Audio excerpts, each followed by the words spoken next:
Oh,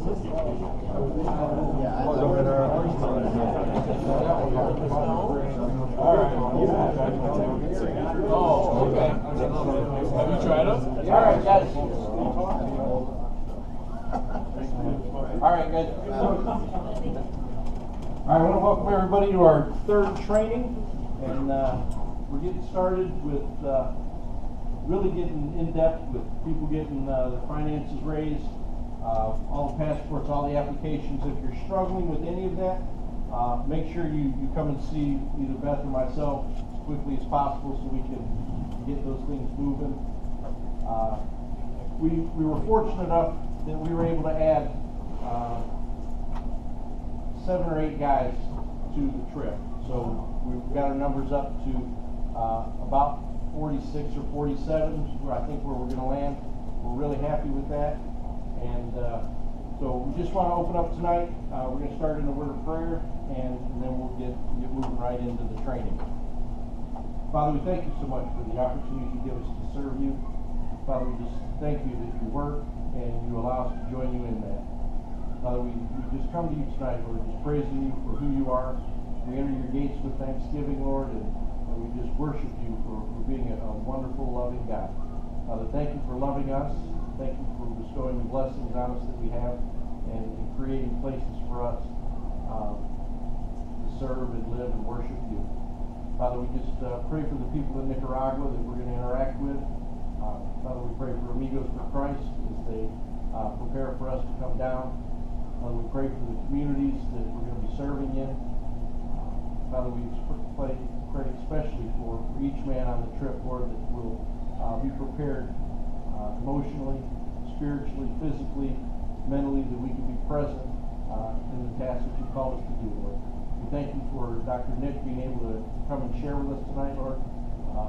We love him and appreciate his ministry tremendously, and we're just looking forward to great blessings that you have for us as we serve you locally and globally. And we ask these things in Jesus' name. Amen. Amen. Okay. I don't think I need to introduce Nick Phillips to anybody, but I'm going to. When I came to Northridge and we talked a little bit about my struggles, my wife made an appointment for us to go see Nick. And I probably was not the happiest person to go see anybody to talk about anything that was going on in my life. And I had the opportunity to sit down with them, and he put a restriction on me that I look back now and realize it was probably the greatest gift that I ever received. And that was, he told me, you can't serve for a year. He said, I want you to come in, I want you to worship, I want you to be loved on, let Northridge love on you, bring yourself and your relationship back into a right relationship with God, and then we'll sit down and we'll have a discussion and we'll see where it goes from there. And Northridge just continued to love on me. They didn't say, okay, after a year we're done, you know, welcome to the Gong Show, and there it was. But that first year that I came to Northridge, I followed that directive, and we didn't serve anywhere. We showed up, we were at services, and we listened to the teaching and the preaching, and I was in a group, Kathy was in a group, and before the year was out, we joined a small group. But I think if I hadn't had that opportunity to sit for a year and just be loved on, I'm not sure that I would be leading this trip today. I'm not sure that I would still be part of the faithful remnant, and I appreciate Nick for his wisdom in that, and he's a lot of wisdom. Been through a lot of training with him, and one thing that I can count on is that I'm going to learn, and there's going to be a lot of tension. And I don't know how he does that in me, but it's always fabulous, and I've always enjoyed it, and I think we're going to enjoy the training tonight. I know you'll learn from it. It's going to stretch you, and it's going to encourage you, but I think it's going to be valuable and vital to us when we leave here and end up in Nicaragua. So we're going to hand it over, and thanks. And Kathy said I couldn't be a guinea pig. Buenos dias, amigos. ¿Cómo estás? Bien, that's all I know. I'm Dr. Nick. I'm the marriage ministry pastor here. Been here ministry. Been here for 14 years. I'm an Iowa farm boy. Any Iowans in the farm? Are you from Iowa? Where from? Oh, right, Burlington Beach, right on the river. Yeah. I'm sorry. Should have been in Cedar Rapids, right? Bigger town. Anybody else from Iowa? Okay, you know what the biggest production out of Iowa is? Corn. Potatoes. That's Idaho. Did you fail in geography? No, they most Hawkeyes. Pigs. There's more pigs in Iowa than people. So I'm not a pig farmer, but hey, I've been around farmers and all that. So they threw me into Michigan here. So I don't know what the deal is. God's punished me or not, but it's been a ride. Hey, I was asked to come in here and to talk about conflict. And they told me to stir up some conflict. And I'm looking around here, I think there's like 5, 6 guys can beat the crap out of me. So I don't know if I'm going to do that or not. But I think I'm well qualified because I've been a marriage and family therapist for, 12 years and work with couples. So if you're married, you understand what I'm saying, huh? You nod your head. Everything stays in here, right? Okay, all right. But what we're going to do tonight, we're going to be experiential. I don't like being a talking head. I want you to get up and experience a life, because as you go to Nicaragua, you're going to be in a lot of dynamics that are going to be out of your control. And who likes to be out of control?